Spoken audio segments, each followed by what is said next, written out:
Muy buenas tardes a todos, bienvenidos a la tarde de A24, bienvenidos a MMD. Ya estamos arrancando con todo la tarde. El Mundial está en pleno desarrollo, así que en un ratito vamos a hablar, supongo también de fútbol. Están todos ahí metidos con el Mundial, pero más allá del Mundial, la realidad argentina no da tregua, no da respiro.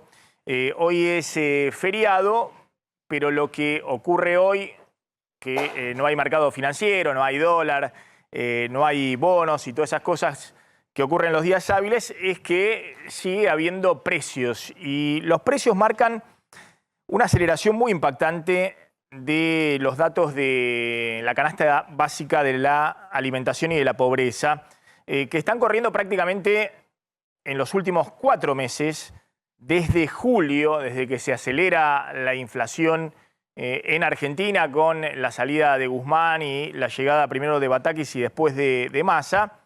Bueno, estamos viendo datos verdaderamente impactantes, les decía. La canasta básica de la alimentación corriendo al 138% anual, si uno anualiza los datos de inflación de los últimos 4 meses. En octubre, la canasta básica de la pobreza, familia tipo, matrimonio y 2 hijos, llegó casi a 140.000 pesos. Fíjense, 9% de aumento en octubre. Estamos hablando que en un solo mes aumentó 11.500 pesos esa canasta. Y en los últimos 12 meses está con un incremento del 93% últimos 12 meses. Pero, insisto, si uno anualiza los últimos 4 meses, lo que ha pasado julio, agosto, septiembre y octubre, que es el último dato del INDEC, este 9%, bueno, esos 4 meses en promedio la inflación de la pobreza de los pobres fue 7,5%, analizado da una inflación del 138% anual. Es un ritmo vertiginoso que obviamente ningún tipo de ayuda o asistencia del Estado puede compensar lo que va a ocurrir cuando se conozca en marzo del año próximo, el 2023, en plena campaña electoral, se conozcan los datos del segundo semestre en términos de pobreza e indigencia, segundo semestre del 2022. La canasta de la indigencia, por su parte, según el INDEC, en octubre llegó a los 62.000 pesos, un aumento del 9,5% solo en octubre. Fíjense que solo en octubre se encareció casi 5.400 pesos. La canasta de alimentación que mide la línea de indigencia es los consumos mínimos de alimentos para una familia tipo, matrimonio de 2 hijos, que realizan una actividad física moderada y que si no llegan a comprar esta canasta directamente son considerados indigentes por el INDEC. Últimos 12 meses, 100% el incremento, 100,8% el incremento según el INDEC, pero de nuevo, en realidad ese 100% que se va a reflejar también a fin de año, tanto con la canasta de la pobreza como la indigencia superando holgadamente el 100%, es un poco mentiroso porque si uno toma los últimos 4 meses, la dinámica es mucho más que el 100%. Es decir, la canasta de los pobres, es decir, los consumos básicos de los pobres, fundamentalmente un grupo de alimentos, vestimenta, calzado y algunos servicios básicos, están creciendo muy arriba del 100% anual. Les decía, el dato da arriba del 138% anual. En este contexto, claramente empieza a notarse una desaceleración, una caída del consumo fuerte en distintos rubros. Claudio, vos tenés ahí los datos de una de las consultoras que mide consumo en supermercados y autoservicios de barrio. Claro, y que lo que está marcando es una profundización de la tendencia negativa que se viene evidenciando en los últimos meses.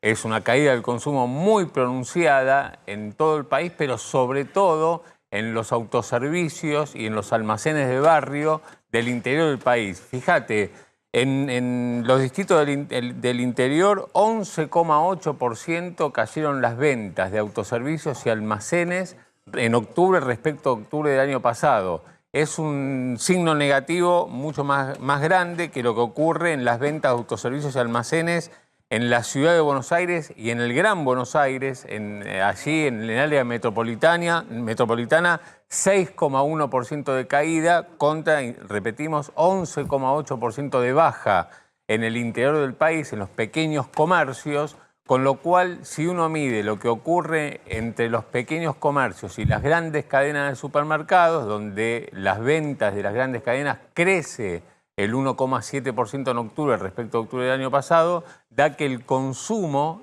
masivo de venta de alimentos, de artículos de limpieza, de higiene, está cayendo, o cayó en octubre, 4,5% según la consultora Sentia, que mide justamente en volumen cómo viene el consumo, y lo que se nota es que a partir de octubre hay una caída muy pronunciada tanto en las ventas de alimentos como de productos de higiene, de limpieza, donde hay un solo rubro que se salva de la caída. Fíjate, trajimos las bajas rubro por rubro. Productos de limpieza es donde más está cayendo, 11,2%. En bebidas sin alcohol, octubre contra octubre del año pasado, 6,5% para abajo. Higiene personal, 4,7% también en rojo. Alimentos, 2,9% de descenso. Siempre insistimos, es volumen, es cantidad de productos vendidos. Y yo decía, el único rubro que se salva son los productos llamados impulsivos, que son chocolates, alfajores, golosinas. Es el único rubro con signo positivo, pero claro, es un rubro muy chiquitito respecto a los otros, como alimentos, bebidas, que tienen evidente signo negativo. Y que está alrededor de la caja, ¿no? Claro. Los que están alrededor de la caja que uno agarra a último momento. Lo que la gente compra cuando hace la fila, que representan, para tener una idea, aproximadamente el 5% de las ventas de un supermercado, esos productos impulsivos.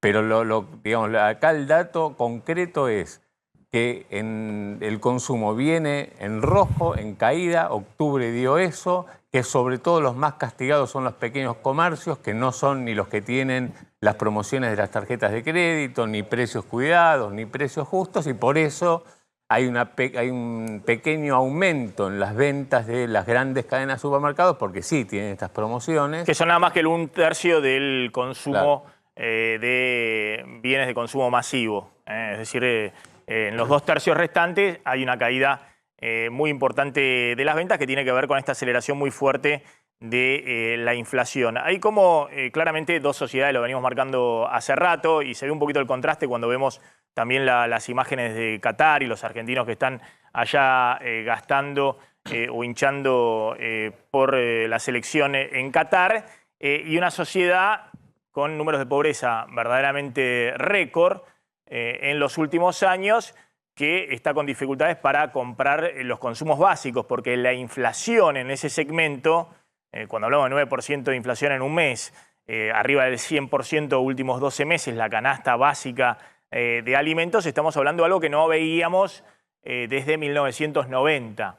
Justamente cuando la primera y la segunda hiperinflación también llevaron a niveles récord de pobreza, pero después rápidamente, incluso con la estabilización de Menem en la primera etapa de la convertibilidad, eso bajó rápidamente. Acá estamos viendo niveles de pobreza que se están instalando en niveles muy, muy elevados, con una dinámica inflacionaria verdaderamente impactante. En un ratito vamos a hablar cómo el ministro de Economía, Sergio Massa, ha fijado, si se quiere, metas moderadas respecto a cuál puede ser el proceso de desinflación, o lo que aspira en el Ministerio de Economía para que vaya bajando gradualmente la inflación, tratando un poco de correr el horizonte, de que no le estén exigiendo en noviembre o en diciembre o en enero ya resultados inmediatos respecto a estos datos muy, pero muy preocupantes de la dinámica inflacionaria. Y también vamos a hablar un ratito toda la discusión que se ha abierto dentro del propio gobierno respecto al acuerdo con el fondo a partir de las declaraciones del exministro de Economía,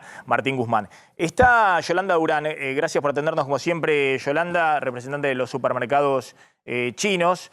Yolanda, ¿qué estás viendo? Y está también Antonio Velázquez, que es dueño de un autoservicio en Corrientes. ¿Qué estás viendo, Yolanda, respecto a lo que está pasando con la inflación y sobre todo lo que hablamos, ¿no? La inflación de los pobres, la canasta básica de alimento y la caída de consumo, sobre todo en los comercios de cercanía? Y bueno, la inflación no para, sigue subiendo, hay pocas ventas, nuestras ventas bajaron tremendamente, como dice el informe, pero mientras tanto, obviamente el gobierno arregló precios justos con las grandes cadenas y todos los chiquitos quedamos afuera. La verdad que, y encima salieron con sus propios productos las grandes cadenas, con sus propias marcas, que negociaron ellos mismos cuánto tienen que ganar en la producción, la distribución y en la venta al consumidor final.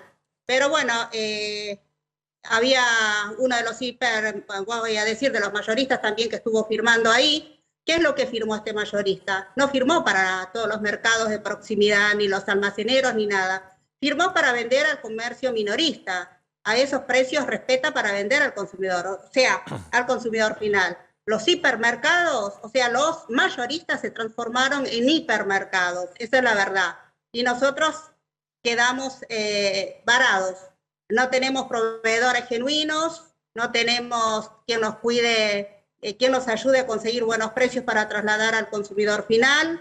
Y bueno, mientras tanto, nos arreglamos como podemos, como siempre. Yo sé que la población, dicho por los consumidores, se surten de nosotros más del 65%, y bueno, todo ese 65% del consumo quedó en el aire.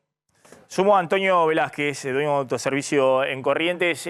Antonio, efectivamente ustedes están percibiendo esto que dicen las estadísticas, una caída de venta de consumo masivo. Lo que pasa es que, ¿qué tal? Lo que pasa es que los precios cuidados son para los mayoristas justamente, tal cual como decía la señora. Eso no llega a nosotros. O sea, nosotros como minoristas compramos a ese precio cuidado. No llega ese precio al consumidor final. Eso es una realidad.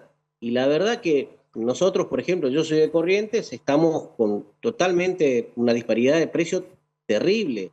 Los informes que hay del 8, del 9, del 10, del 11% son irrisorios acá. Acá en Corrientes es mucho más grande las diferencias de precios que hay. En realidad nosotros como minoristas accedemos a esos precios cuidados, pero no el consumidor final. Esas son las diferencias. ¿Y las ventas, efectivamente hay una caída de venta en los últimos meses? Totalmente. No. Tenemos que o cambiar de rubro o ver qué hacemos, porque realmente esto no da para más. Incluyendo a supermercados grandes de muchos años acá en Corrientes, Bobasi está vacío, las cajas vacías, el supermercado sin gente, y bueno, esa es nuestra realidad acá en Corrientes. A ver, Claudio, una pregunta para Yolanda. Claro, Yolanda, la semana pasada habíamos contado que había una intención de parte de los autoservicios, digamos, que usted representa, para tratar de negociar con el gobierno para que lleguen los productos de precios justos a los pequeños comercios. ¿Hay alguna chance, alguna posibilidad abierta de que esto sea así, de que la gente cuando vaya a los pequeños comercios pueda comprar a los precios justos, que son más baratos? Acá contamos, son hasta 70% más baratos que muchas veces de los productos cuando no están en precios justos, y son los que venden los pequeños comercios. Lo que pasa, Claudio, dos cosas pasa acá. Primero, nosotros hace ya casi un mes acercamos un listado a la Secretaría que queremos participar en precios justos o cuidados o tener precios de referencia para nuestro sector, pero bueno, hasta el momento ninguna respuesta, no hay nada, cero. Y segundo, firmaron las empresas que hacen el picking punto por punto, llegaron a un acuerdo de precios justos, pero ¿qué pasa? Ellos tienen un precio para las grandes cadenas y otro precio para nosotros. No nos quieren vender al mismo precio que venden a las mismas cadenas. A ver, ¿cuál es la diferencia? Acá hay una voluntad, a ver, voy a decir, hay una voluntad también del empresariado, porque se hacen los vivos en el medio. A ver, ¿qué le cuesta bajar? Si tiene que vender un yogur a las grandes cadenas y vendernos al mismo precio a nosotros, no hay voluntarismo, no hay empatía con el prójimo, no hay empatía con nadie. Entonces quieren que el gobierno interceda y les den y les controlen y les multen y todo eso. Y claro, a los hipermercados son los que venden barato y a nosotros nos cobran mucho más caro. Entonces, ¿qué hacemos ahí? ¿Qué se puede hacer? No hay empatía, no hay nada. Mientras las ventas son magras, apenas estamos llegando a fin de mes para pagar los alquileres, servicios. ¿Qué quieren? Las empresas, las pymes no dan abasto, o sea, no dan abasto, no dan más, porque no les da los costos tampoco. Para ellos también les sube los insumos, los precios. Y bueno, es un efecto dominó que nos viene también para nosotros. Pero el gobierno debería ver, no sé, mirar a ver una parte tributaria especial para nosotros, bajar yo no digo, a ver, que nos bajemos los mismos precios que tengan los hipermercados, nosotros, pero tengamos una ventajita, ya que sería, bajen una carga tributaria, bajen el IVA para nuestro sector, porque nos dan de igual de condiciones que tenemos que, que competir con los monstruos, que son las grandes cadenas, que tienen todo para ganar, tienen todos los elementos para vender lo que están vendiendo ahora y mucho más barato. Mínimamente esa gente tendría que vender a un 50% menos de lo que tienen en precio en góndola hoy. Pero no lo hacen, se llenan los bolsillos y están siempre los mismos sentados, los mayoristas son los hipermillonarios, creen que te atienden a desprecio cuando vas a quejarte, y bueno, no hay que ir a comprar, vamos a ver nosotros cómo nos unimos con todos los mercados de proximidad y veremos a ver cómo damos ventaja en este sector, pero me imagino que Tombolini va a preparar algo para nuestro sector. Tiene que preparar, porque no podemos ser los olvidados del mercado. Bien. Yolanda, gracias. Yolanda Durán, Antonio Velázquez, gracias a los dos por contarnos un poquito este panorama. En un ratito vamos a hablar un poco de cuáles son las metas del Ministerio de Economía para tratar de desacelerar la inflación, sobre todo durante 2023. Pero fíjense lo que ha pasado en la Argentina, por eso decimos... el argumento que el presidente esboza en el exterior diciendo nos agarró la crisis de Ucrania y eso nos aceleró la inflación, todo el mundo está desacelerando la inflación desde julio de este año. La aceleración fue la primera parte del año. Desde julio de este año vienen todos desacelerando la inflación, incluso muchos países como Brasil con inflación cero. Que en el acumulado últimos 12 meses sigue dando números de inflación muy elevados, pero los últimos meses vienen con niveles muy bajos inflacionarios. La Argentina es al revés. Se montó a la disparada de la primera parte del año, Ucrania, y después siguió de largo. Siguió acelerando todavía más la inflación, Claudio. Claro, la Argentina va a contramano de lo que está sucediendo en todo el mundo. Es muy interesante un informe que hizo la Fundación Mediterránea, justamente marcando esto. Que, por ejemplo, en la Argentina, trajimos unas placas para ilustrarlo, entre enero y agosto la inflación de alimentos fue del 5,9% mensual. 5,9% mensual. Entre septiembre y octubre saltó de 5,9 al 6,4. Quiere decir que la inflación de los alimentos se aceleró. Eso fue lo que pasó en la Argentina. Pero ¿por qué decimos a contramano del resto? Y porque en América Latina e internacionalmente, pero agarramos América Latina, hubo una desaceleración de la inflación de alimentos. Colombia, por ejemplo, que en la primera parte del año, entre enero y agosto, tuvo una inflación del 2,2% de alimentos, bajó al 1,4% mensual entre septiembre y octubre. En Chile, que venía con una inflación de alimentos mensual del 2,1%, bajó al 1,5% en septiembre y octubre. Cuando vemos Brasil, tuvo el 1,3% de inflación de alimentos entre enero y agosto, 1,3% mensual, y bajó a 0 septiembre y octubre. Algo parecido ocurrió en Uruguay, venía al 1,1% y también bajó al 0% inflación de alimentos septiembre y octubre, y en promedio América Latina, que había tenido una inflación del 1,1% en la primera parte del año, cayó al 0,6% en septiembre y octubre. Quiere decir que Argentina hoy, de la región, es el único que tiene la inflación de alimentos en aceleración. Va a contramano del resto. Incluso la FAO, que es justamente... Es muy claro en esas placas cómo en estos últimos meses Argentina acelera todos los indicadores de inflación y el resto de los países desacelera o baja prácticamente a cero los niveles mensuales de inflación. Bueno, la FAO, que hizo una medición similar, pero en todo el mundo, también lo que demuestra es que en octubre la inflación de alimentos en el mundo promedio fue del 0%. Fue el menor nivel de los últimos 2 años. Y había llegado... Eso, cuando acá hablamos, se disparó 9% la canasta básica de alimentos en octubre. Estamos hablando de todo local, porque estamos hablando de que en el resto del mundo hay una desaceleración muy fuerte porque hay una caída de precios de los alimentos en esta parte del año.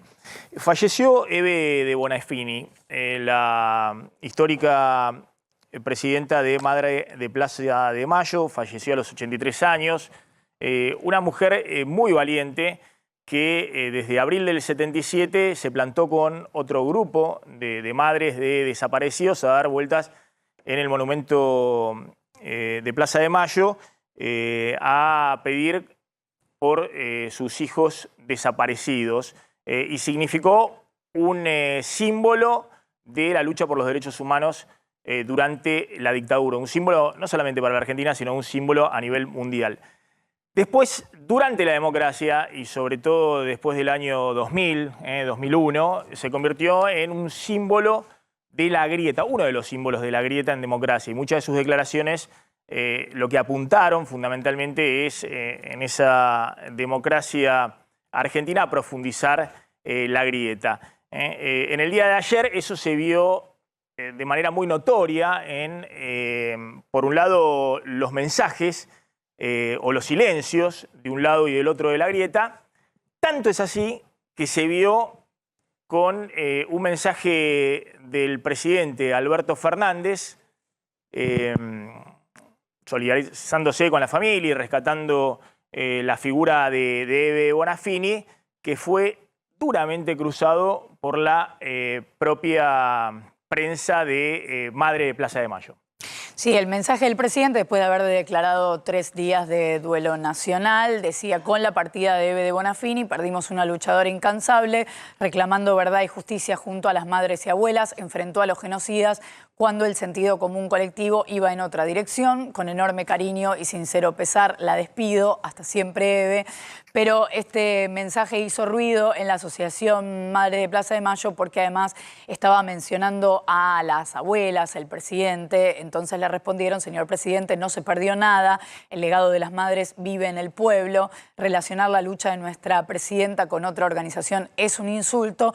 Por suerte Eve hizo público todo lo que pensaba de usted. Es cierto que en los últimos años el mensaje público de Eve de Bonafini, sobre todo después del acuerdo de la Argentina con el FMI, este último acuerdo o renegociación. Y de la pelea con Cristina, ¿no? De Alberto Fernández con Cristina.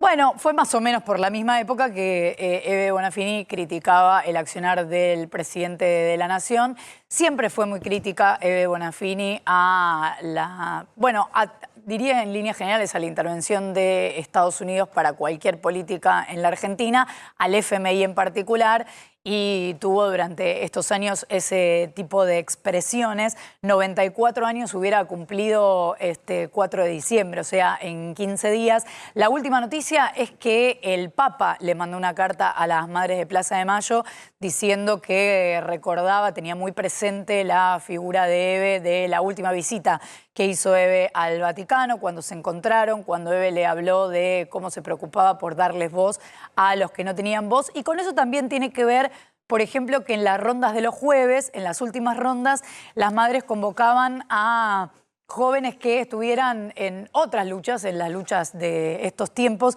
por ejemplo, a los jóvenes que estaban haciendo tomas en escuelas en la ciudad de Buenos Aires. Y hablando de las rondas, alrededor de la Pirámide de Mayo se está convocando desde distintas agrupaciones, por ejemplo desde la Cámpora, para este jueves, para la ronda de este jueves a las 3:30 de la tarde, para homenajear a Eve de Bonafini. ¿Y cómo está cayendo eso, Brenda, en la Casa Rosada? Porque, insisto, a mí me parece que las declaraciones políticas de Eve de Bonafini, sobre todo en los últimos tiempos, o en las últimas décadas, digamos, desde su reivindicación del atentado a las Torres Gemelas y demás, eran declaraciones que abonaban mucho todo tipo de grieta, ¿no? En la Argentina. Pero en el caso del presidente Alberto Fernández, es cierto que al presidente le han dicho cualquier cosa, desde el propio espacio oficialista, le han dicho borracho, le han dicho que se maneja con un grupo de amigos, le han dicho cosas muy duras al presidente, funcionarios. También lo había hecho Eve Bonafini, pero Bonafini tenía otro catálogo, digamos, de referirse en términos muy duros a distintos dirigentes políticos. Pero esta convocatoria que hace la Cámpora para el jueves en Plaza de Mayo y que todos esperan que va a ser muy masiva.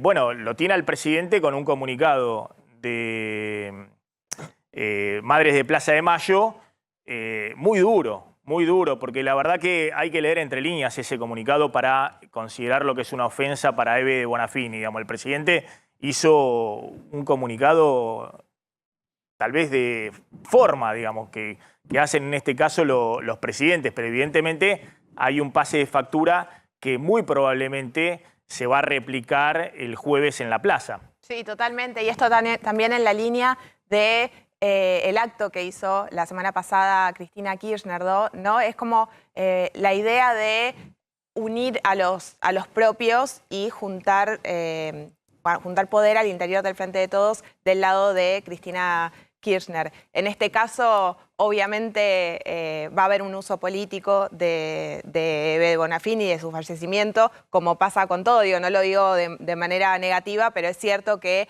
van a hacer acciones políticas durante esta semana abrazando a Eve y, digamos, claramente acciones políticas de las cuales no va a participar ningún miembro de la Casa Rosada o del albertismo, porque claramente ahí hay una línea divisoria muy clara entre la Casa Rosada y el kirchnerismo, y Eve de Bonafini defendiendo a rajatabla a Cristina Kirchner y también cuestionando a Alberto Fernández, no solamente, como decían, con respecto al FMI, por ejemplo, también en las reuniones que ha tenido con importantes empresarios, los empresarios más importantes del país, Alberto Fernández, ¿no? Abrazando a ese sector, al establishment. Ese tipo de cuestiones le caían muy mal a Eve de Bonafini, y ella fue la que desde un principio, inclusive antes de que Cristina Kirchner saliera a criticar a Alberto Fernández, ya Eve de Bonafini marcaba en ese sentido. Al principio se la consideraba como que estaba planteando ideas que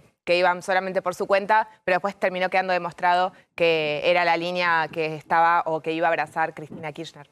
¿Qué está pasando con el tema precios?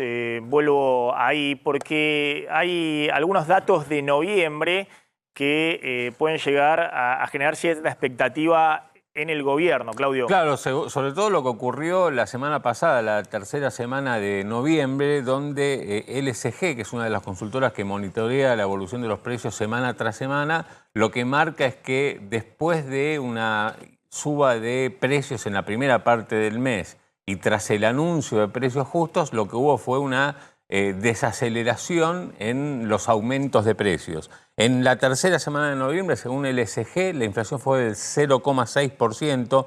Es el menor nivel para una semana desde el mes de junio, o sea, previo a la salida de Guzmán y a lo que fue una brusca aceleración de la inflación. La tercera semana, bueno, en medio de o después de los acuerdos firmados por Massa con el tema precios justos, la convocatoria de las empresas, el tope del 4% que en principio se acordó y que veremos si esta semana se termina confirmando, pero lo que ocurrió la semana pasada es esto, hubo una desaceleración en los aumentos y en las últimas 4 semanas la inflación de alimentos da el 5%, con lo cual, bueno, levanta o genera expectativas positivas, sobre todo en el gabinete económico, porque está dando una inflación que está por lo menos un punto por debajo de lo que venía siendo en los últimos meses. ¿Cuáles fueron los productos, los rubros con mayores aumentos últimas 4 semanas? Las frutas, el 12,4% lidera.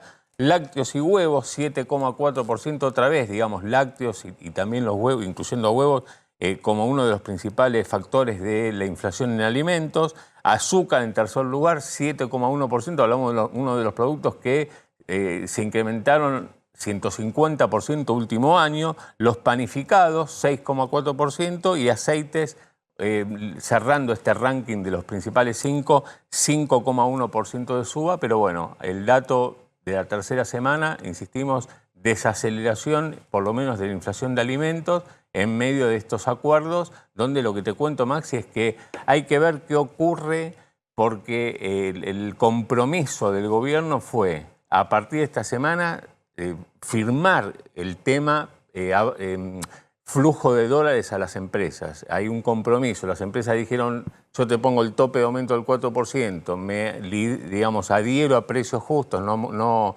aumentar precios en los próximos 4 meses y vos me asegurás los dólares para importar. El gobierno dijo que sí, pero por ahora no les dijo, bueno, cuál va a ser ese flujo que les va a otorgar a las empresas, cuánto le va a dar, cuál es la ecuación que va a referenciar justamente el tema dólares. Bueno, el compromiso es la semana que viene los dólares van a estar y les vamos a decir de qué manera pueden acceder y por cuánto.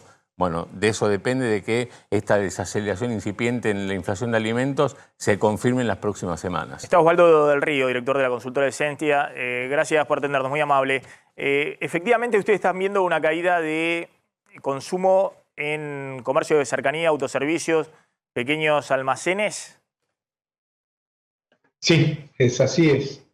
Lo que estaban mostrando hace unos minutos atrás, algo que esperábamos porque empiezan a verse bases de comparación positivas y lo que queda para el último trimestre del año aún más positivo todavía. Noviembre y diciembre se comparan con bases superiores a los 5 puntos respecto del mismo periodo del año pasado y eso inevitablemente puede afectar a que el consumo siga en un proceso de caída. Es decir, que lo mejor del consumo en esta etapa ya pasó, que fue el último trimestre del año pasado. Exacto. En realidad el consumo se vio positivo hasta el primer semestre de este año.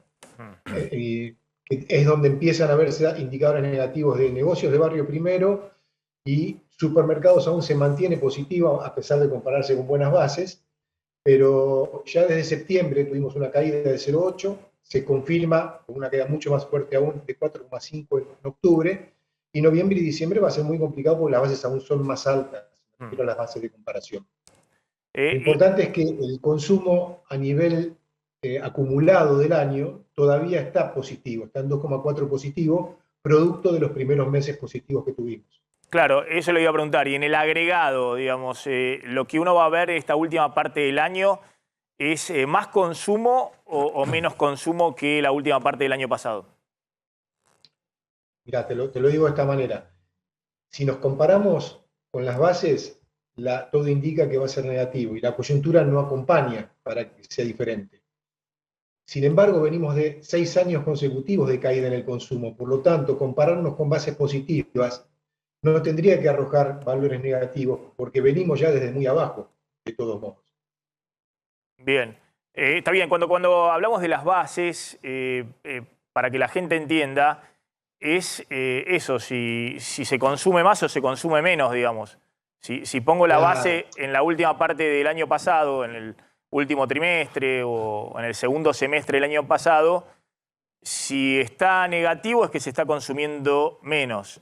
Si está ahora positivo es que se está consumiendo más que el año pasado. Y me parece que es válida la comparación porque el año pasado hubo elecciones.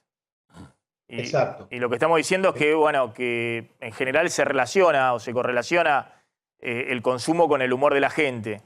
Y lo que se está viendo es que en esta segunda parte del año se empieza a consumir menos que lo que se estaba en la última parte del año pasado. Exacto. Yo siempre hago la aclaración de las bases de comparación porque inevitablemente hoy es algo que tiene impacto. Si estás comparándote con bases muy buenas del año pasado, es muy probable que en este momento el consumo arroje resultados negativos comparado con esos momentos. Gracias, Osvaldo del Río, muy amable. Estén muy bien. Nos vamos con Diego de Nicolás, que está en el móvil. Diego, ¿qué tal? ¿Cómo estás? Hola, ¿cómo estás, Maxi? Buen día. Mira, estamos en la zona del Obelisco, aquí en la ciudad de Buenos Aires, un lugar emblemático para muchos turistas que vienen a sacarse fotos aquí, pero tiene una particularidad y vos ya estás viendo la imagen del día de hoy. Bueno, este espíritu mundialista que comienza a sentirse en cada rincón del planeta, obviamente se vive aquí en el corazón de la ciudad de Buenos Aires. ¿Ves esta pelota gigante que está ubicada delante de las iniciales de Buenos Aires, donde tantos turistas vienen? Bueno, esto es parte de una movida que hace la ciudad en distintas plazas, en lugares públicos de la ciudad de Buenos Aires, para de alguna manera tener un poco de cercanía. Y es una pelota gigante hecha toda con botellas recicladas. Mira, está hecha por una artista que se llama Mónica Casela. Ha tomado botellas de color celeste y botellas de color blanca, también algunas doradas para colocar ese símbolo ahí en el medio. Y estaba ubicada esta pelota gigante aquí justo donde está el lugar donde la gente viene a sacarse la foto. Mira, le quiero pedir a Nico con la cámara que mostremos más hacia la izquierda la cantidad de turistas que en un día como hoy, a pesar de la lluvia, del mal tiempo, están viniendo a recorrer el centro de la ciudad de Buenos Aires y obviamente se sacan esta foto con la B y con la A de Buenos Aires, pero también con este clima mundialista a partir de esta intervención con botellas recicladas, tanto en una pelota gigante como en una bandera argentina desplegada justamente ahí. Maxi.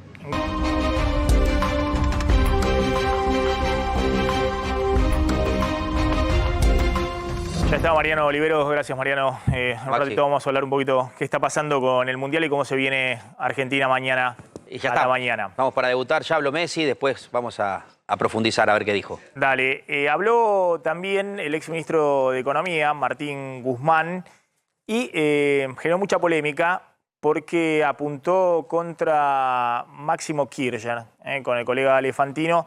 Fíjense lo que decía Martín Guzmán.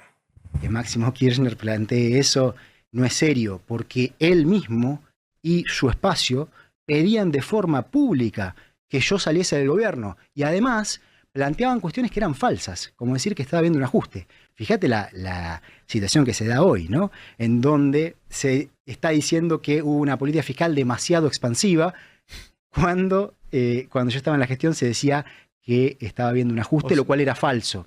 Porque al final el problema acá, Ale, es que, y esto pasó en el caso de Máximo Kirchner, se actúa de una forma caprichosa. Y eso a la Argentina le sale caro. Claro. Máximo actuó como un chico caprichoso que pide algo que es imposible. En su momento pedía un acuerdo de 40 años de plazo con el FMI, que no había ninguna posibilidad de llevarlo adelante. Es como que tengamos un equipo del fútbol argentino y dice, bueno, yo quiero jugar la Champions League. No, pero vos jugás o sea, vos podés jugar la Copa Libertadores o la Copa Sudamericana, y si ganás la Copa Libertadores podrás jugar el Mundial de Clubes.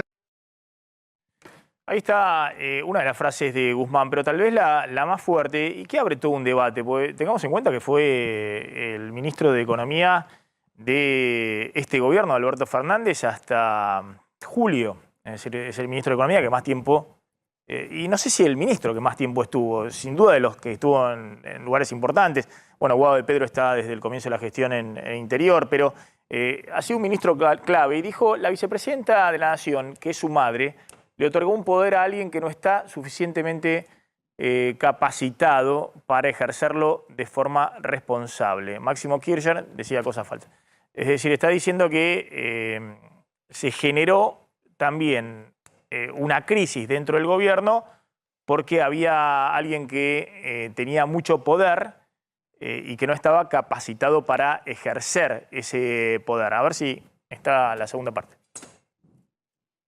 El problema también es que la vicepresidenta, que resulta ser su madre, lo cual no es un detalle menor, le da ese poder a alguien que no está capacitado para ejercerlo de una forma responsable. Bueno, nosotros mostramos el otro día los números. Efectivamente, el año pasado se hizo en el primer semestre del año un ajuste muy fuerte del gasto público. Eso se relajó en la segunda parte del año, el llamado Plan Platita, y se relajó en la primera parte de este año, cuando el gasto público estuvo por arriba de la inflación. Eso, más los cruces entre el ministro de Economía, que era usado como punching ball, de la vicepresidenta y de Máximo Kirchner, generó una crisis de confianza muy, muy grande después del acuerdo con el fondo. Y una corrida en junio de los bonos en pesos al dólar y la disparada del dólar. Pero bueno, lo que dice ahora Guzmán abre toda una discusión respecto a si Alberto Fernández, Cristina Kirchner y el gobierno sabían o no sabían lo que estaban negociando con el Fondo Monetario Internacional. Fíjense lo que dijo Axel Kicillof, el gobernador de la provincia de Buenos Aires. Hasta determinado punto donde Martín llevaba la negociación, buena parte del gobierno, hasta el presidente, comprendían que de lo que se trataba era reestructurar la deuda que había tomado Macri. Esto quiere decir patear los pagos para adelante o rediscutir el perfil de vencimientos. En un momento se supo, y yo no sé si estuvo mal comunicado o mal comprendido, pero la verdad es esa, no se supo hasta el final que no era eso, no era reestructurar la deuda, no era cambiar las condiciones de eso impagable, sino pagar el crédito de Macri con un nuevo crédito que tiene nuevas condiciones. Eso sería refinanciar la deuda, y eso es la mentira que nos ocultó el ministro Guzmán. Yo soy testigo presencial de que no se sabía, lo dijo Massa, que no se sabía en el Congreso, no sabía Cristina, no sabía el presidente, no sabía nadie. Puede ser que lo haya transmitido mal, que no se haya comprendido, pero la verdad es que no se sabía. Hasta el último momento no se supo qué era lo que se estaba discutiendo. Yo creo que estas declaraciones de Kicillof tienen una gravedad mayúscula, en el sentido que uno dice, bueno, pero ¿qué clase de gobierno es que tiene al ministro de Economía negociando y el resto del gobierno no sabe lo que está negociando? O el ministro de Economía era un genio de la mentira y los embaucó a todos, y estamos hablando de políticos profesionales que tienen una experiencia grande, y el ministro de Economía venía de la academia, y hay que decir que Kicillof lo trajo como ministro de Economía y que Cristina lo avaló. Por ejemplo, Sergio Massa, hay que reconocerle que siempre fue muy crítico del ministro de Economía Guzmán. Nunca lo quiso, desde el minuto 1 no lo quiso, y siempre decía que efectivamente Guzmán decía algo al interior del gobierno y después negociaba otra cosa en Washington. Fue consecuente con eso. Ahora, ¿quién trajo al ministro de Economía Martín Guzmán al gobierno? ¿Alberto Fernández? Fue Cristina y Kicillof lo que los pusieron a Guzmán en el Ministerio de Economía. Ahora, después dicen que no conocían cuáles eran los términos de negociación con el FMI. No lo conocía nadie. Y este chico que venía de la Academia de Columbia los embaucó a todos, políticos profesionales. Si es así, la verdad que deben replantearse cómo se gestiona en la Argentina. Porque un chico de 37 años, 38 años, les ocultó a toda la plana del gobierno lo que estaba negociando con el fondo. Está Claudio Loser, ex directivo del FMI, hablamos siempre con él. Gracias, Loser, por atendernos, muy amable. Bueno, una nueva polémica, ¿no? Sale Guzmán, que se fue de manera, la verdad, intempestiva y generando también una crisis de confianza adicional, pero sale ahora a pasar facturas. ¿Cómo interpreta todo esto? Evidentemente él está, digamos, mostrando su frustración porque realmente hizo bastante. O sea, él hizo una reestructuración de la deuda privada muy impresionante y negoció un programa con el fondo que yo no sé cómo pueden decir que no sabían de qué se trataba. O sea, Claudio Loser no tenía información interna del fondo, sino que estaba leyendo lo que aparecía, lo que decía el fondo, lo que decía Guzmán, tenía una idea bastante clara. Así que, en ese sentido, yo creo que las acusaciones de Kicillof no son ciertas. O sea, las peleas internas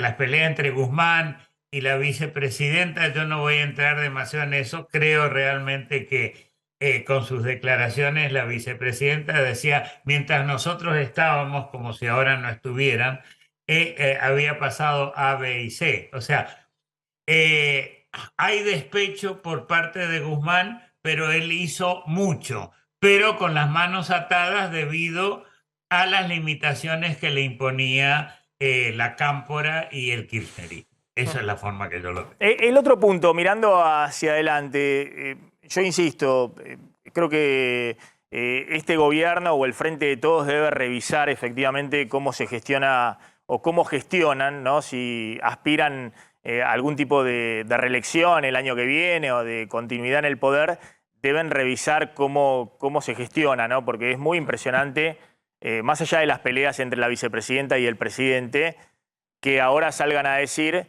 que había un chico de menos de 40 años negociando a espalda del presidente, la vicepresidenta y de todo lo que se estaba llevando adelante, teniendo en cuenta que además a ese chico lo designó Alberto Fernández, pero con el aval total de Kicillof y de Cristina.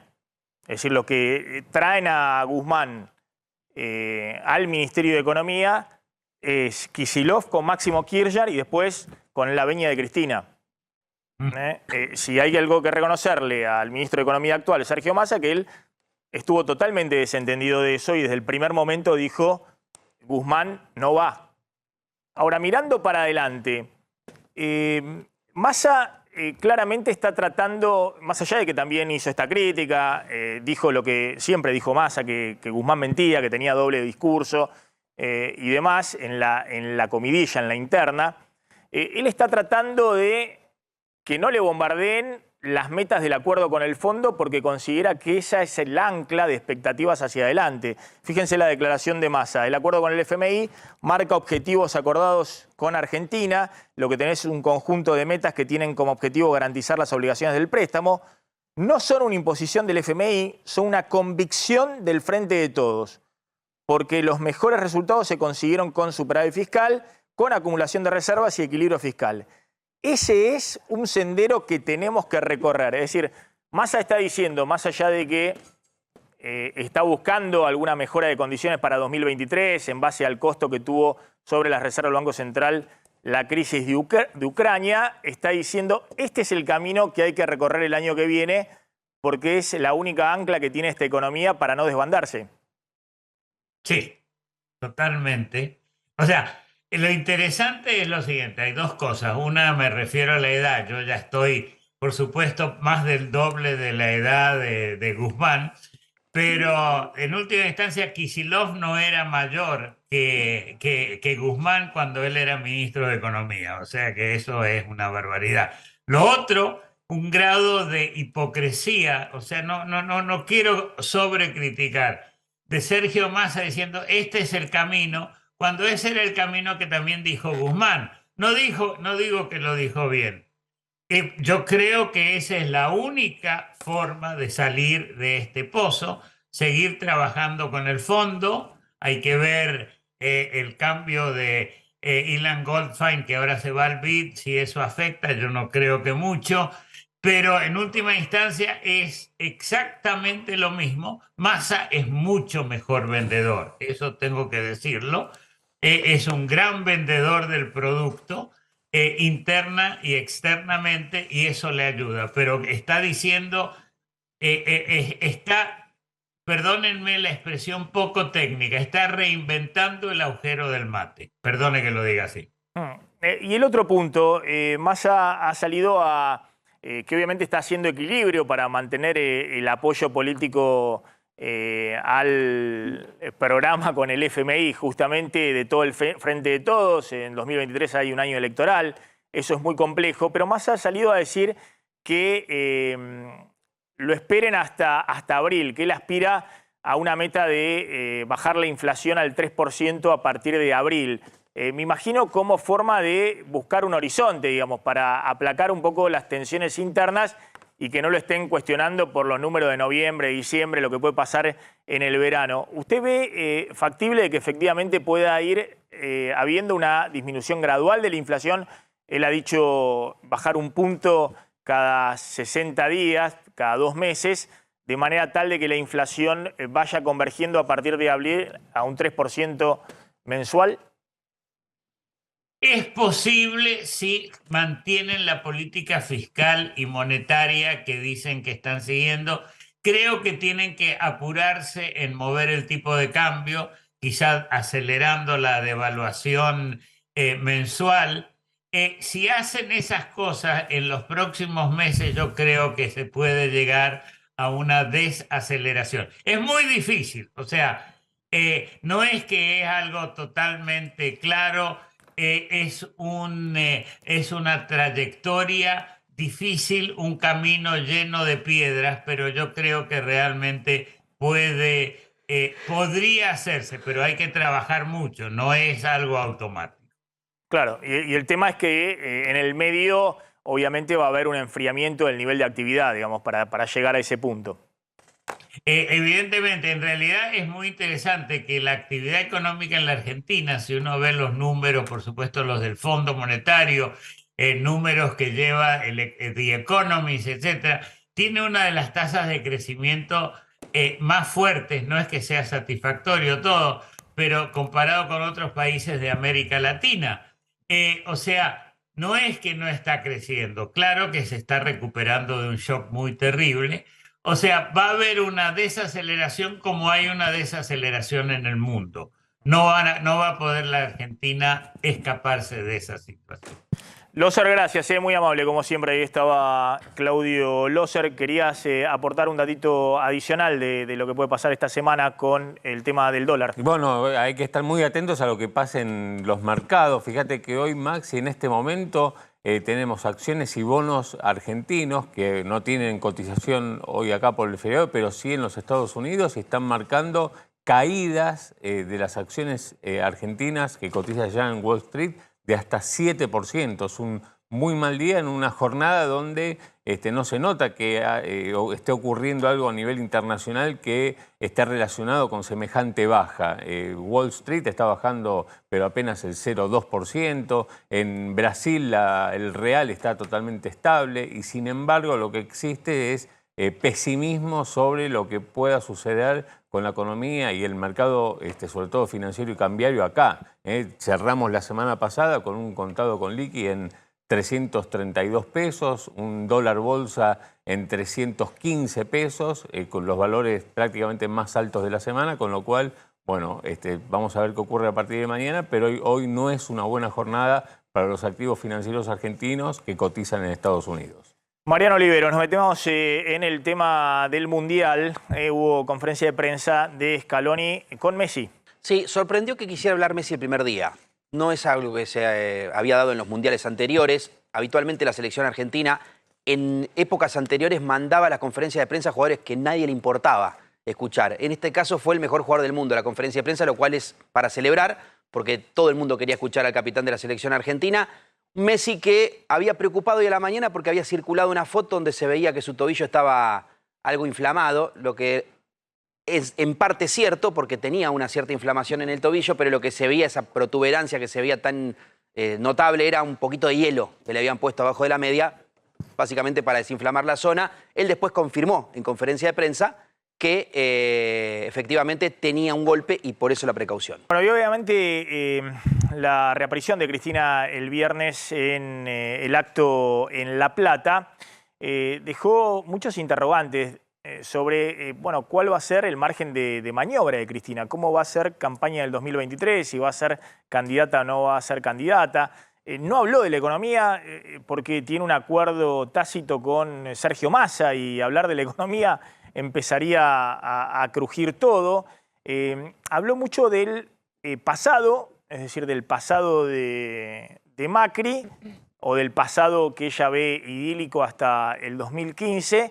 Habló del futuro, habló del tema seguridad, de nuevo, Gobierno Nacional y Provincia de Buenos Aires están gobernadas por el oficialismo, pero claro, hay una Cristina donde está claro que va a ser la líder del Frente de Todos en 2023. Para bien o para mal, para ese espacio, va a tener nuevamente su conducción para dirigirlo a la elección 2023. Brenda. Sí, Cristina, te escuchaba, dijiste dos palabras clave que las vi en uno de los tweets del Cuervo Larroque. Dice volver al futuro, ¿no? Jugando con la película clásica de los 80. En este caso están como maridando el pasado, ¿no? La reivindicación del pasado y la proyección hacia un futuro con esperanza, con fuerza en 2023, ¿no? El único problema de Cristina es el presente. Exacto. Pero el futuro lo avisora muy promisorio y el pasado lo ve idílico. El único problema que tiene es el presente y está queriendo que se termine lo más rápido posible este presente de estos 4 años del experimento realizado por ella, digamos, de Alberto Fernández en el poder. Sí, ya se excusó por ese experimento, ya dijo que había sido una decisión que había que tomar en ese momento y que ella la tomó porque no le quedaba otra opción. Bueno, ahora eligió alejarse un poco de las críticas. También Alberto Fernández, si bien por la cuestión de la seguridad le pegó a Aníbal Fernández, ¿no? De alguna manera evitó confrontar claramente con Alberto Fernández. Evitó que fuera el foco principal de su discurso. En cambio, lo enfocó principalmente en la proyección a futuro propia y presentando sus principales ideas a grandes rasgos, ¿no? Sin plantear hechos concretos o acciones concretas, sí a grandes rasgos qué es lo que está planteando a futuro, ¿no? Que era la idea que venían deslizando desde el kirchnerismo. Bueno, queremos contar hacia dónde vamos y qué es lo que queremos hacer en un futuro nosotros, el espacio más cerrado. Obviamente en alianza con sectores con los cuales irán negociando en este tiempo, como por ejemplo los intendentes de la provincia de Buenos Aires, que ahora están armando un espacio propio, ¿no? Las famosas ligas de intendentes que van y vienen. Bueno, ahora se está armando algo similar y Cristina los invitó posteriormente a una reunión, ¿no? En lo de Kicillof, el gobernador que puede ir por la reelección, para plantear cuál es su plan a futuro y eventualmente negociar para sumar sus adhesiones en 2023. Está Andrés Malamud, que es analista político, bueno, escritor. Andrés, gracias por atendernos, muy amable. ¿Qué tal, Maxi? Buenas tardes, gracias por llamar. ¿Sabes qué? Me interesaría un poquito que me cuentes cómo estás viendo este nuevo experimento, ¿no? Que es Cristina tratando de vender futuro, recordando, añorando un pasado y tratando de, si se quiere, no hablar del presente. No sé si se puede hacer algún tipo de parangón. Yo recuerdo la campaña del 89 del radicalismo, digamos, una situación muy compleja en la cual hasta principios de ese 89 tenía que maniobrar con su ruil, ya con el plan austral, el plan primavera totalmente en llamas. La Argentina se encaminaba a una hiperinflación y un candidato que era Angelos, que tenía que de alguna manera criticar duramente la situación económica y de hecho termina con su ruil cuando dice le pegué entre ceja y ceja, con críticas ya más duras. Pero esta situación parece ser más compleja en términos políticos porque Cristina tiene un pacto con Massa, porque sabe que si fuerza mucho las críticas o si genera más ruido político del que hay dentro de la coalición, la economía se le puede desbandar y que en última instancia la responsable de este experimento político es ella. Digamos, no es alguien que puede estar ajena de esta realidad del gobierno de Alberto Fernández. ¿Cómo diferenciarse de su propio gobierno?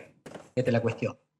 Pero este es el discurso de campaña, que es muy importante, pero es secundario respecto al componente principal, que es la candidatura de campaña. Y eso es lo que ella no dijo. Pero lo importante es que todos nosotros estamos esperando a ver qué dice, porque estamos presenciando una partida de ajedrez. Y los únicos que mueven las piezas son ella y Macri. Todos los demás son piezas en el tablero. Pero ellos son los que deciden quién mueve, porque si ellos son candidatos, todos los demás están en inferioridad de condiciones. El discurso es algo que irán montando en función de la elección que hagan después respecto a la candidatura, que presumo que van a decidir a partir de abril o mayo del año que viene. Están dejando pasar el tiempo. Pero tu pregunta concreta, ¿qué significa este discurso de diferenciación y si es posible que tenga éxito? ¿Con 100% de inflación? No. Ella lo que necesita es que mejoren las condiciones, que mejoren las perspectivas.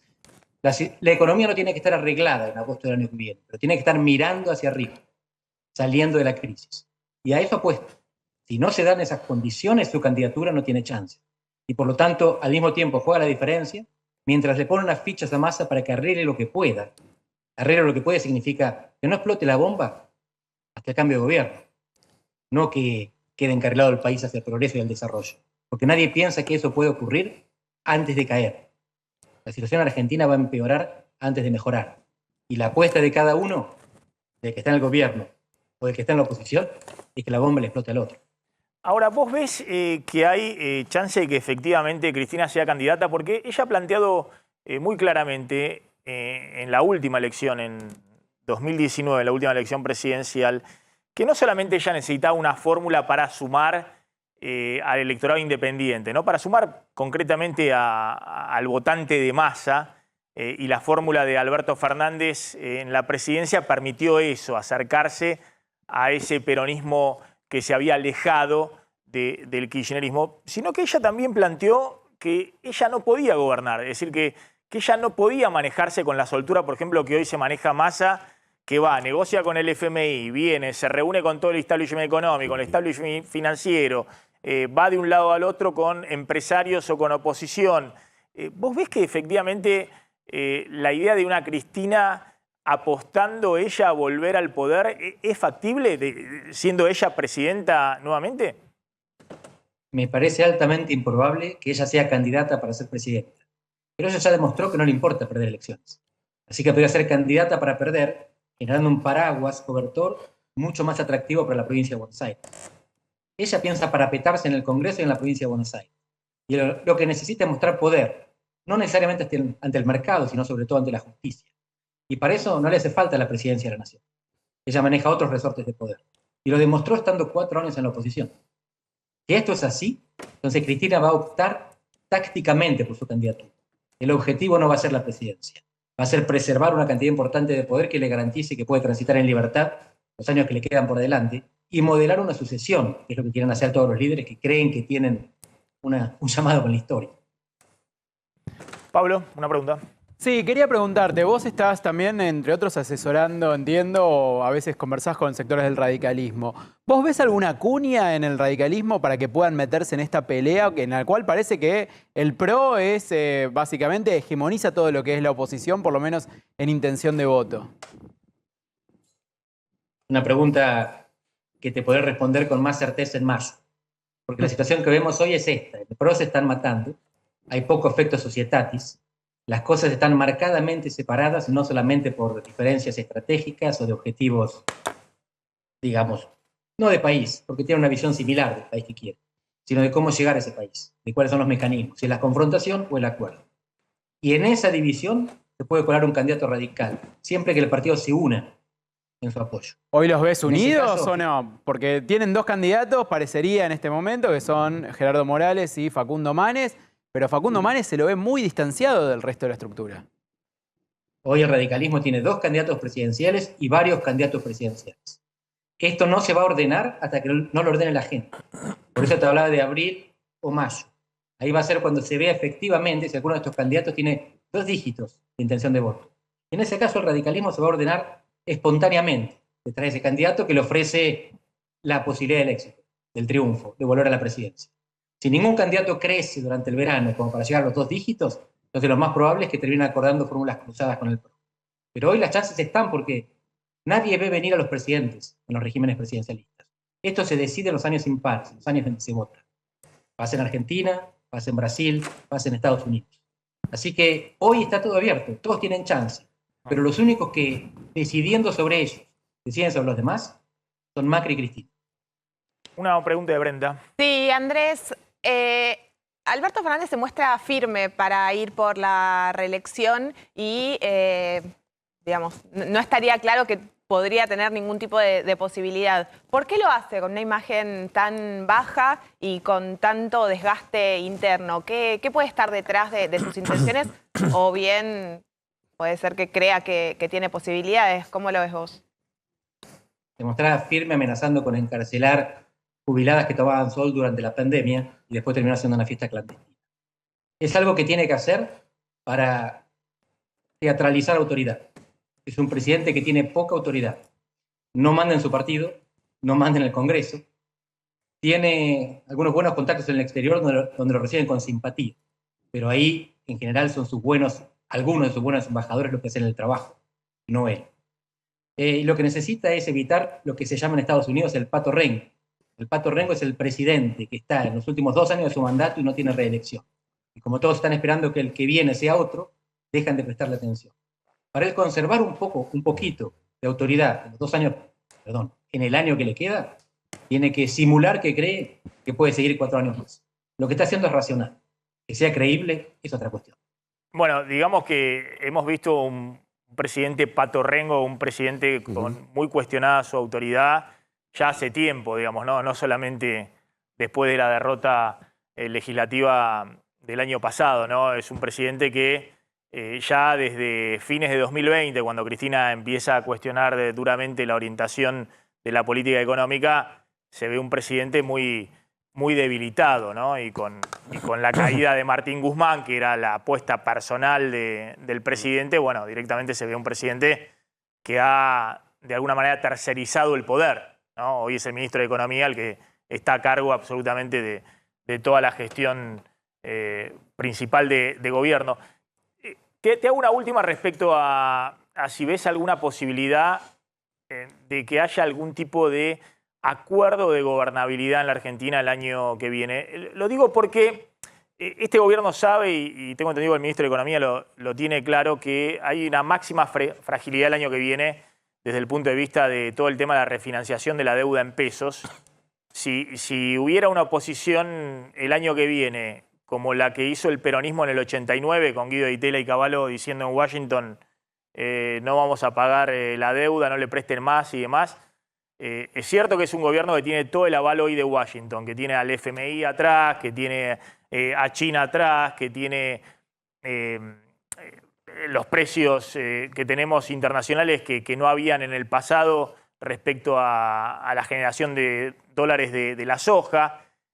Pero hay una incertidumbre muy grande de lo que puede pasar con el proceso de dolarización y la corrida de los bonos en pesos al dólar en plena campaña electoral. La última vez que corrieron esos bonos en pesos fue en junio y se llevaron puestos 2 ministros de Economía en la Argentina. Entonces hay una fragilidad grande.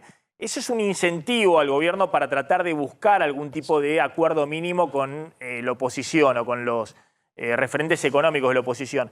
¿Hay algún tipo de incentivo de la oposición para poder encontrar algún pacto de gobernabilidad a futuro con este gobierno? El pacto de gobernabilidad existe en el presente. Massa, Larreta y Morales tienen acuerdos que son personales y son programáticos. Y ninguno de ellos está buscando la explosión, y todos ellos tienen desde hace muchísimo tiempo negociaciones que se explicitan en la práctica. Los legisladores jujeños votan el presupuesto nacional. Que Larreta tiene esta relación, este diálogo permanente con Massa y que no intenta hacer explotar la economía, nadie tiene ninguna duda y nadie lo niega. Así que el acuerdo está. El problema es la incompetencia de la dirigencia política argentina para evitar la explosión. Argentina no está mal porque no haya acuerdos. Está mal porque aún acordando no saben qué hacer. Es muy interesante lo que planteas respecto a que el acuerdo está, digamos, y se plasmó en la aprobación del acuerdo con el fondo en marzo, digamos, cuando no lo votaba la Cámpora y se lo votó la oposición, para que siga el gobierno de Alberto Fernández. No es la oposición la que le pone palos en la rueda al gobierno. Es la situación general y el gobierno no le encuentra la vuelta. En la oposición dicen que se la van a encontrar. Tienen un año. Por ahora lo que están tratando de hacer estas personas que te contaba es de apuntalar. Apuntalar pensando que ganan. Y esto es así. En América Latina, desde 2018, todas las oposiciones ganan las elecciones presidenciales. Juntos por el Cambio no precisa la explosión. Solo necesita ordenarse para volver al gobierno. Lo que no le alcanza es para gobernar después. Claro. Esto le quieren más que otro. Claro. Después el tema es si la expectativa de los que se van es el fracaso del próximo, ¿no? Para volver, que es un poco la... Ganar es fácil, siempre gana alguien la elección. Gobernar es difícil. Hasta ahora nadie lo viene consiguiendo. Andrés, gracias, muy interesante, como siempre, Andrés Malamud, politólogo, muy interesante siempre sus reflexiones. Mariano, lo tengo a Jaleb, ahí en Qatar, que como siempre le agradecemos que sale en el programa. Jaleb, ¿cómo andás? Maxi, el placer de escucharte cuando son las 20:32, para ser bien exactos, de la noche, 6 horas más, como siempre, de la República Argentina. Bueno, ahí vemos que estás con muchos carteles atrás, estás en un lugar comercial. ¿Qué dicen los cartelitos todo atrás? Lo que es shawarma, aprovechando tu... ¿Qué son? Sí, tu manejo del idioma. No, apenas hablo el español yo, pero bueno, eso es para otro tema. Primero y principal, parece que hay una... Lo voy a averiguar eso, porque todos los comercios embanderaron sus locales, como por ejemplo vemos acá, ¿no? Que ponen todas las banderas, obviamente predomina la del país anfitrión que es Qatar. Recién comimos unos shawarmas acá. Ahí está. Y les digo a la gente, vengan porque en las afueras de Souk Waqif salen más baratos que en el Souk, casi un 50% menos. ¿A vos que te gustan los números? 8 real catarí. El shawarma, que mostralo, Lea. Metete a mostrarlo para que vean lo grandes que son. Y podés comer barato, rico. Espectacular. 800 pesos son 8 reales. Claro. 8 real catarí. No, el hambre a esta hora.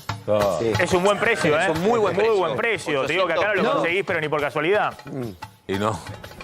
En el Souk Waqif, que está a 3 cuadras, 4, lo conseguís a 20, 23, 30. Y es el mismo shawarma, Son ¿no? 3.000. Tenés que salir un poquito a 30. caminar. Sí, 3.000, muy bien. Claro. Y me encuentro con argentinos que vinieron a comer, los encontramos que estaban entrando y le dijimos, paren, antes o después, porque no sé si ya comieron o no comieron, tenemos que salir con Maxi. ¿Cómo andás? ¿Bien? ¿Qué tal? Bien. ¿Cómo te llamas? Marcelo. ¿De dónde sos, Marce? Soy de Campana. ¿Cuánto hace que llegamos a Doha?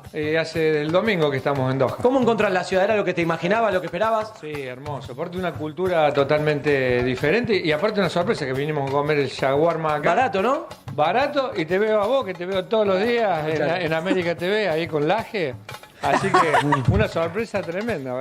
Estamos con todos los programas igual, pero bueno, sí, obviamente a la mañana arrancamos con Antonio. Te veo con Laje porque me pongo a laburar y lo veo. Levantás ahí. temprano por lo que veo. Sí, me levanto temprano. ¿Y hasta cuándo nos quedamos, Marce? Y nos quedamos hasta el 5 de diciembre. ¿Y qué pasa si Argentina continúa? ¿Se vuelven o viste esa emoción que...? No podemos quedarnos, nos encantaría, pero no. Hay que volver a trabajar, ¿no? Hay que volver a trabajar, no queda otra. ¿Ves los precios muy elevados al margen de este shawarma que es mucho más económico, pero en general? En general veo que hay mucha diferencia de precio, depende, como vos decías, de dónde vas a comprar y de dónde vas a consumir. Pero si salís de lo que es esta parte... Céntrica, Souk Waqif. O el corniche, lo encontrás más barato. A ver, más argentino, te escucho, Maxi, así también charlo con ustedes, que siempre me gusta hablar contigo. Sabés que es siempre muy interesante ver ahí el paisaje, porque, claro, es todo distinto. Y está lleno de argentinos Sí. ahí en esa zona. Esa zona han ido a buscar precio. Cuidados. Claro, precios cuidados, precios justos han ido a buscar ahí en esa zona. Sí, te cuento que es un barrio típico este de trabajadores, por eso también los precios son mucho más económicos de lo que puedes encontrar en las zonas céntricas o donde viven los cataríes. Acá no vas a encontrar cataríes. A ver, sí los encontrás porque trabajan, son los dueños de los locales, pero no es que viven aquí, entonces los precios son mucho más económicos. Nombre, colegio, edad, estado civil, tiene cuenta bancaria. ¿Cómo estás, Agustín? Agustín, ¿de dónde sos? De Córdoba. De Córdoba. Había muchos cordobeses, vimos, ¿eh? Sí, bastante. Por suerte. ¿Cuándo vinimos? ¿Cuándo nos vamos? Con Marcelo. Vinimos llegamos el domingo y nos vamos el 6. ¿Tenemos tickets para todos los partidos? Primera fase y si pasamos, octavos. Pregunta típica, ¿cuánto estamos dispuestos a pagar en la reventa? Y ahora nada porque tengo. así No, que- digo, cuando los que no tengas, si te viene uno y te dice, che, yo tengo unas entradas. Tengo, paso, gracias. ¿No? ¿Preferís mirarlo en un fanfest? En caso que no tuviese, y hasta 500, 700 capaz pago. Lo máximo, sí. Sí, más que eso. Bueno, ¿Cómo te manejás con el dólar Qatar, viste, el de Argentina, el de acá? Trato de no hacer el cambio porque si hago el cambio voy muerto, así que... La pasamos mal, de verdad. Sí, entonces no hago el cambio y ya está. Igual, Bueno, Jale- escucharon eso, ¿no? Si nos pasa a todos los que... Sí. Jale, Sí, vos Maxi. hoy cuando recorrías el supermercado más temprano, los precios en ese caso no eran para asustarnos a nosotros. Los precios del súper, donde compran ellos, no en la parte turística, son bastante similares a los de Argentina. El tema es lo que ganan. Sí, incluso, bueno, claro, ahí hay dos cuestiones. Incluso hasta a veces más económico que en Argentina, porque Claro. vos ves una latita de la gaseosa conocida y por ahí sale más barato que en Argentina. No, Siempre pero- hablamos de esta zona, de otras zonas también que son económicas, pero hay otras. Ayer fuimos a un supermercado en las afueras, cerca de los country, donde viven, que por ahí vamos a hacer una salida de allí, tengo que pedir permiso si puedo grabar, en una zona residencial de cataríes. Claro, entré al supermercado contento, hola, mi nombre es Jale, amigo de Maxi Montenegro. Claro, me saludaron, me abrazaron, pero después cuando vi los precios, no compré nada porque eran muy elevados, imposible para nosotros. Bueno, es como, bueno, en Argentina pasa también, Sí, que hay claro. zonas son más caras, más baratas. ¿Vos te Sí, sí, fijás mucho a claro, la hora de hay comprar si vas a un diferencia de precios supermercado? muy grandes. Diferencia de precios muy Dando vueltas por la zona, así que lo que hemos hecho es más que nada comer y salimos a dar una vuelta hoy. Bueno, eso es importante. ¿Cocinan en el departamentito donde están o no? No, me refiero que ahora desayunamos y salimos a comer a los lugares que estuvimos más cerca. Mirá lo que tiene acá, agua, no alcohol, ¿no? Por supuesto. No, se Agua puede. que hay que hidratarse porque durante el día hace mucho calor. No sé cómo viene la inflación en Qatar. ¿Alguien vio la inflación? ¿Cómo es? El año del 2021 hubo 2,30 anual. 2,3. 2,3. 2,3% anual. Sí, y el 2020 hubo menos 0,25. Hubo deflación. Claro, en la pandemia tuvieron inflación. Pero son esas inflaciones de primer mundo, digamos, 2%, 3%. Nos contaba que, no, por ejemplo, los productos no tienen IVA. Ellos no tienen impuesto al valor agregado. Sí. Maxi, te agrego una cosa importante. Nosotros vinimos en marzo, cuando también estuvimos cubriendo para la señal, y $100 eran 3.64. Vine en octubre, pues nosotros llegamos el 22 de octubre, mañana cumplimos un mes en suelo catarí. ¿Cuánto estaba cuando llegué el 22 de octubre? 3.64. ¿Cuánto estuvo hoy que cambié? $100. Guarda que se vuelva A ver si tengo... Para que se te cayeron los 100 porque a mí me gusta...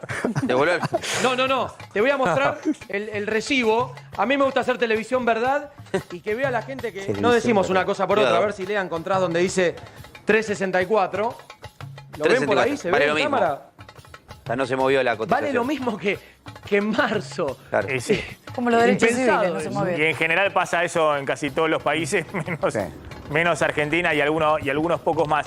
¿Tenés algún datito más de Estados Unidos? De la pelea Trump-republicanos. Bueno, sí, Trump realmente está en figurillas, está cayendo su imagen en las encuestas día a día después de las elecciones, que fueron un golpe muy fuerte para los republicanos, que esperaban la marea roja.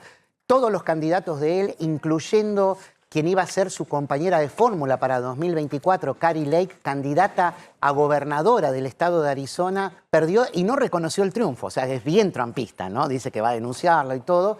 Y realmente cada vez se ve más lejos Trump de volver a la presidencia en 2024, aunque hasta ahora fue el único que presentó su candidatura de manera formal. Pero volvió a Twitter, ¿no? Volvió a... Perdón, eso, me había olvidado. Volvió, gracias por el apoyo. Por favor. Te necesito como Biden al teleprompter, al apuntador electrónico. Es cierto. Volvió hoy Elon Musk, más por un favor que se hace Elon Musk en esta batalla terrible que tiene con todos sus empleados en Twitter, donde echó a más de la mitad del personal y se le puede ir un cuarto más del personal. Bueno, tiró la bomba hoy de que efectivamente confirma de que va a haber libertad total en cuanto a todos los que pueden volver a Twitter. Trump había sido prohibido en 2020, no estaba y ahora lo puede volver a usar. Le va a venir bien porque la cadena Fox, por ejemplo, le soltó la mano claramente, todos los medios de Robert Murdoch. Justamente, estoy viendo, es la misma cuenta que tenía siempre. Sí. La misma cuenta que tenía siempre. Claro, ahí la han restaurado. Tiene casi 33 millones de seguidores. Sí. No era para despreciar. Pero todavía no tuiteó. Todavía no tuiteó. Todavía no tuiteó porque está esperando. Él había lanzado su propia red social. No anduvo bien.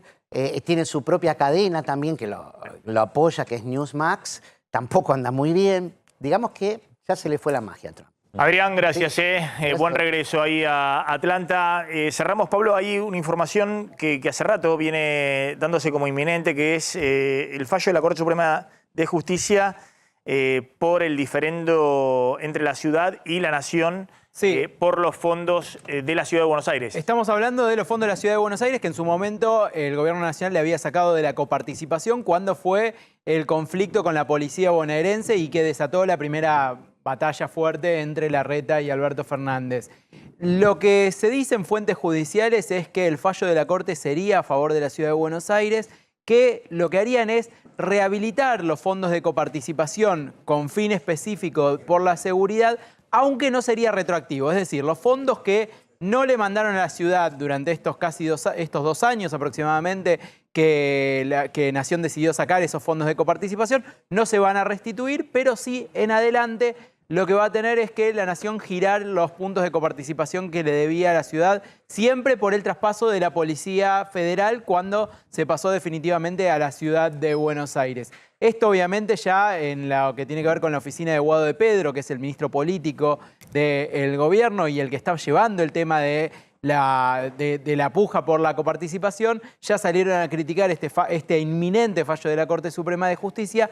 Lo que dicen es que estos fondos van a servir para financiar la campaña de Horacio Rodríguez Larreta. También están preparando un documento los gobernadores que se oponen a esta idea de que se lleven más fondos la Ciudad de Buenos Aires en lo que tiene que ver con la coparticipación. En principio, los acuerdos de la Corte Suprema de Justicia son los días martes. Hay que ver si mañana se da este fallo. Se esperaba para la semana pasada, finalmente no se dio. Hay que ver si mañana sí aparece. Atención, me querías decir algo del tema mercado, pero hoy es feriado en Argentina. Acá, pero en Estados Unidos, en Wall Street, cotizan varias de las empresas líderes argentinas y esas cotizaciones hoy están bajando hasta 8%. Es un retroceso muy importante en un día donde no hay grandes novedades de los mercados internacionales. Hay una pequeña baja en Wall Street. Pues sí, se viene una semana caliente en el mercado local. Y están todos los inversores mirando al mercado cambiario, a ver si el Banco Central logra revertir la tendencia negativa. El viernes había vuelto a vender dólares, y de eso dependerá, digamos, qué ocurra la suerte y el humor de los financistas aquí en el mercado Por eso local. es importante que dentro del gobierno no hagan más olas políticas, es decir, de peleas y discusiones y el acuerdo con el fondo sí o no y demás, y todos se encolumnen detrás de la política económica. Una última con Santilli, que salió, atención, a enviarle un mensaje a Macri. Sí, Diego Santilli, que es precandidato a gobernador de la provincia de Buenos Aires, esperabas tener más apoyos del PRO y finalmente no los tiene tanto. Por eso salió a hacer declaraciones y lo que planteó es, hay que creerle a Macri cuando dice que no está anotado. ¿Qué es lo que están planteando? Bueno, están planteando, mira, por ahora no es candidato y en los armados que hagamos tenemos que contar como si no fuera candidato un Diego Santilli, que está anotado de nuevo por la provincia de Buenos Aires. Pero de nuevo, como Ritondo en su momento, como que lo están bajando a Macri. Porque Ritondo también dijo, Macri lo de dijo que no va a hacer. Lo de Ritondo es un poco diferente. Ritondo, de hecho, la semana pasada se mostró con Mauricio Macri, hizo un encuentro de dirigentes digamos, en donde lanzó sus planes de gobierno, participó Macri a través de un video. Al día siguiente Ritondo se juntó, día siguiente, a los 2 días, se juntó con Mauricio Macri. Ahí hay un alineamiento. El problema es el tándem, lo que sería Ritondo, Iguacel, de la Torre con Macri, y por otro lado, los que están con Larreta, que en este caso en la provincia de Buenos Aires sería Diego Santilli. Lo que tratan de hacer es, como vos decís, bajarlo a Macri y decir sigamos adelante. Gracias, colegas. Brenda, Flor, Mariano, gracias. No, vos, Maxi. Pablo, Claudio. Nos estamos retirando y ya está llegando, gracias a la gente de Varonil, como siempre, que me acompaña. Hola, Maxi, feliz feriado. Hola, Mariam. ¿Cómo ¿Todo estás? bien? Un gusto Ay, verte. qué elegante, igualmente. No, pero vos estás espléndida. Lindo el saco, muchas gracias. Sí, sí. ¿Descansaste el fin de? Sí, la verdad que sí. ¿Hiciste un poquito de tenis? Sí, un poquito, pero me rompí todo. A ver El la sábado, mano, ¿viste? cómo está esa callosidad. La mano no, la está bien. rodilla, los Sí. tobillos. Ay, no. Estoy todo- Escúchame, lo único que me falta es duele que te todo. rompan los ligamentos cruzados como los que juegan al fútbol y se rompen los ligamentos cruzados. No, por suerte no hay. Sí. No hay ahí, ¿no? Hay dolores de la edad, simplemente. Viste que los que juegan al fútbol así amateur con amigos, después dicen, No, uy, me terminan rompí con los operaciones ligamentos. como si fueran, claro, profesionales. Sí, tal cual. Bueno, muchachos, Yo besos conozco para mi todos. límite, conozco mi límite. Muy bien, está Se perfecto. quedan con Marian, nos Dale. quedamos viéndote, Marian. Gracias, Maxi. Buen Chau, programa. chau.